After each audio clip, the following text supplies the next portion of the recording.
Alex va nous parler de son ressenti en tant que travailleuse du sexe et des difficultés qu'elle rencontre au quotidien, malgré les nombreux stigmates associés. Elle est déterminée à briser les tabous et à faire entendre sa voix.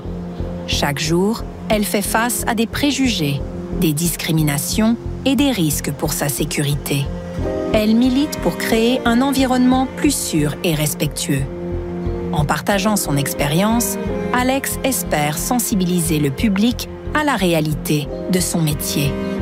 Son témoignage est un appel à l'humanité et à la solidarité pour un avenir où chaque travailleur du sexe peut vivre et travailler avec dignité et respect. De toi à moi. Coucou Alex, merci beaucoup d'être avec nous aujourd'hui. On est là pour aborder un peu la manière dont on traverse l'espace public, dont on habite les lieux publics, les lieux sociaux. D'une manière un peu générale, toi, comment tu traverses l'espace public? Comment tu es pour te balader en rue? C'est très compliqué parce que j'ai toujours l'impression qu'il y aura du danger quoi qu'il arrive. Peu importe où je serai, peu importe comment je serai habillée, peu importe mon humeur, quoi qu'il arrive, les gens autour de moi, ça va toujours me stresser. Et j'ai l'impression que le danger, il est toujours là. Qu'il n'y a pas une sécurité, en fait, dans la rue. Et c'est pour ça que ça me stresse beaucoup. Puis ça dépend certaines heures aussi. Le matin, c'est moins stressant. Le midi, pareil. Par contre, quand il commence à faire noir, quand il commence à avoir moins de monde, ça fait peur. Donc il y a plutôt des lieux et des moments dans lesquels tu te sens plus en insécurité ou dans lesquels tu as pu vivre aussi des moments d'insécurité ou des potentielles agressions? Il y a des lieux où je sais que si je vais dans cet endroit, je dois faire super attention. Par contre, il y a certains lieux où je sais où il y a beaucoup de monde. S'il m'arrive quelque chose, il y a beaucoup de monde autour de moi. Mais j'ai surtout remarqué que, en fait, peu importe l'endroit. Parce que j'ai déjà eu plusieurs agressions, que ce soit dans un lieu où il n'y a personne, mal fréquenté. Par contre, j'ai eu aussi des agressions où il y a énormément de monde autour. Ok. Et ça t'arrive encore régulièrement ou tu le vis plutôt comme du harcèlement de rue? C'est du harcèlement de rue. Ça m'arrive tout le temps. Je sais que dès que je vais sortir, il y aura des regards, il y aura des gestes, des paroles, quoi qu'il arrive. Et honnêtement, surtout dans cette période, donc la période où il commence à faire chaud, les habits, ça, honnêtement, c'est quelque chose qui me stresse beaucoup, parce que j'ai l'impression que je peux pas m'habiller comme je veux, surtout quand il fait chaud. Parce que pour moi, dans ma tête, je me dis que si je vais mettre un short, un top, où on va trop voir ma peau, directement, les regards vont aller vers moi. Or, comme tout le monde dit, et je le sais, ça n'a rien à voir avec les habits, mais c'est quand même quelque chose qui me stresse énormément. Donc ça, c'est quelque chose auquel tu fais très attention, la manière dont tu vas t'habiller pour sortir. Avant, oui. Maintenant, je suis plus dans l'optique que c'est pas moi le problème. C'est pas mes vêtements le problème. En fait, c'est les gens, c'est les agresseurs le problème. Et j'ai plus envie de me restreindre sur ma façon d'être, ma façon de comment m'habiller. Parce que ça fait mal, en fait, de pas pouvoir être comme on est, de pas pouvoir faire ce qu'on veut, de pas pouvoir aller dans un endroit où on a envie parce que il y a des risques. Et ça, je trouve ça pas juste parce que c'est pas du tout de notre faute, en fait. C'est pas à nous à changer quoi que ce soit. Ok. Et du coup, tu as développé d'autres stratégies d'évitement pour essayer de déjouer ou d'amorcer ce qui pourrait se passer ou n'importe quel risque qui t'arriverait en rue? Alors, quand je me balade normalement en rue, à midi, etc., j'ai pas tellement de stratégie d'évitement, à part me dire que je ne vois pas les gens autour. J'essaye d'éviter les regards, etc. Après, quand il y a des agressions qui sortent, des paroles, je me dis qu'il y a des gens autour. Par contre, quand il commence à faire tard, noir,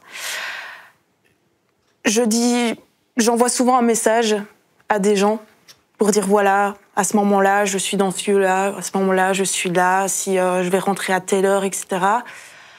J'ai installé aussi une application qui fait que si à un moment donné je suis en danger, je peux directement appuyer sur un bouton et ça sonne sur les téléphones des gens à qui j'ai demandé une protection, qui me protège. Et là, ils ont ma localisation, ils savent entendre ce qui se passe, etc. Donc ça, c'est très, très rassurant. Et aussi en parler. Parce que mine de rien, garder tout ça pour soi, c'est assez compliqué. Mais comme je dis, j'ai plus envie de me restreindre. Le fait que, imaginons, il est 22h, j'ai envie de sortir. Avant, je téléphonais à quelqu'un pour au moins être deux. Mais c'est contraignant parce que des fois, j'ai juste envie d'aller faire un tour seule et j'ai plus envie de me restreindre par rapport à ça. Oui.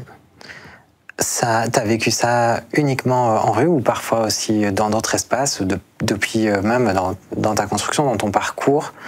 Parce que parfois, c'est ce sentiment qu'on peut avoir, les regards qu'on peut avoir sur nous et la manière dont on est perçu, ça se vit aussi dans d'autres lieux sociaux ou d'autres lieux publics.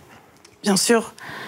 Donc moi, j'ai subi des agressions. Mes premières agressions, c'était à l'âge de 16 ans. Et ça ne s'est pas arrêté. Et j'ai eu une image, du coup, de moi, de mon corps, très négatif. Je me prenais pour un objet. Je me disais, si les personnes me regardent, en fait, elles voient quoi? Ces personnes voient mon corps, ma peau, mes formes, et c'est tout. Elles veulent que m'avoir, en fait. Et ça m'est déjà aussi souvent arrivé, parce que donc moi, je suis TDS, je suis travailleuse du sexe, et dans certains lieux où je vais avec des clients, on doit se cacher déjà, enfin je dois me cacher. Bien souvent, je mets une autre tenue, parce que voilà, TDS, tenue assez très jolie. Donc avant, je mets un pull, un pantalon, on va dans un lieu où il n'y a personne, où je suis sûre que c'est très isolé, où je suis en sécurité, même si l'insécurité est toujours là. Et voilà, j'essaye du mieux que je peux de me protéger. Oui, c'est ça. Parce qu'en plus, c'est un peu la différence avec les lieux de rencontre extérieurs dans les communautés gays, par exemple, où il y a malgré tout parfois un certain contrôle social. Là, l'idée, c'est de trouver un lieu où, justement, il n'y a personne pour être là ou pour réagir si quelque chose se passait un peu plus mal. Non, là, il n'y a personne. Et c'est pour ça que j'envoie des messages aux personnes autour de moi en disant où je suis, qu'il y a cette application, parce que je sais que, surtout quand je vais dans des lieux très isolés, par exemple les bois, des bâtiments abandonnés, hors de la ville, je sais que s'il m'arrive quelque chose, déjà je ne sais même pas où je suis, bien souvent, je suis avec un inconnu. S'il m'arrive quelque chose, c'est très, très, très risqué. Donc j'essaye de prendre le plus de précautions possible pour justement que s'il se passe un couac. Et c'est quelle application que tu utilises? C'est AppL. Ok.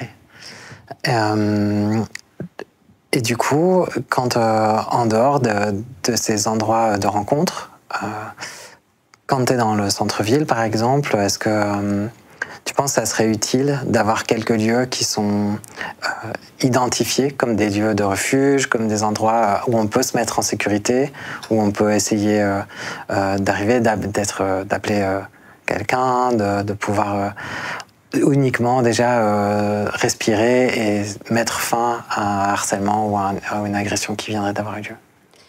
Alors, oui, c'est sûr que ce serait utile. Après, avoir un lieu safe, est-ce que c'est vraiment un lieu safe, quoi qu'il arrive? Donc moi, ce que je fais, et ce que j'ai déjà fait, c'est tout simplement, je rentre dans un magasin, je rentre dans une brasserie, je me pose. J'ai déjà parlé aussi avec des serveurs, des serveuses, et j'attends. Et ça aide parce que je suis dans un endroit, je sais qu'il y a des personnes qui travaillent, je sais que quoi qu'il arrive, je suis plus ou moins en sécurité qu'en dehors. Mais c'est sûr que des lieux safe où là, directement, il y a des personnes pour qui parler, pour qui s'occupent de nous et tout ça, ce serait pas mal. Et ton expérience, quand tu t'es réfugiée dans les magasins ou dans les bars, ça s'est plutôt bien passé? Oui. Franchement, oui, parce que tout simplement, l'agresseur me suit pas. Oui, c'est ça. Et que si l'agresseur me suit, il y a les personnes autour. Il y a toujours du monde dans des magasins, dans des brasseries, dans des bars. Et ça, c'est rassurant, en fait. Oui. Et t'évoquais un peu le fait de pouvoir parler de ça avec d'autres personnes. Est-ce qu'il y a... Tu trouves facilement des endroits où en parler? Est-ce que ça va être plutôt un lieu qui va être identifié comme ça, ou est-ce que c'est uniquement en ligne? C'est compliqué d'en parler. C'est compliqué parce qu'il y a une partie de moi qui dit que c'est de ma faute. Et c'est ça qui est très dur. Qui dit que, pourquoi je me suis habillée comme ça? J'aurais pas dû. J'aurais dû mettre un pull. J'aurais dû mettre ci, ça. Et d'un autre côté, je sais que non, c'est complètement faux. Moi, je n'ai aucune responsabilité. Et en fait, le fait de penser comme ça me bloque d'en parler aux autres parce que je sais très bien que les autres vont me dire c'est pas ta faute, c'est l'agresseur.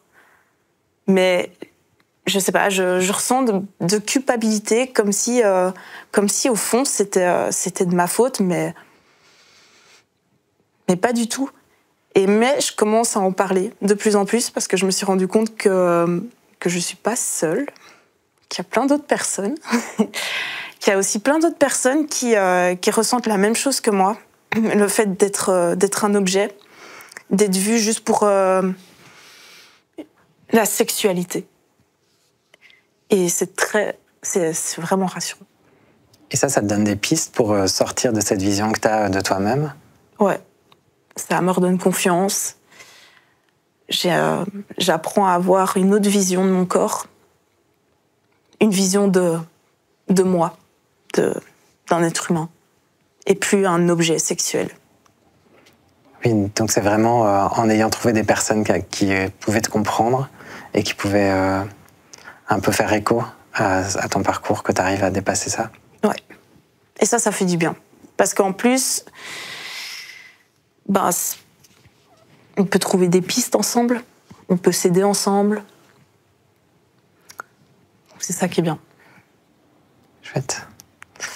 Merci beaucoup. Merci d'avoir partagé ça avec nous aujourd'hui. De toi à moi, une production Bouquet Média, avec la participation de la Maison Arc-en-Ciel de Namur et le soutien du service public fédéral Justice et la cellule équal.be pour l'égalité des chances.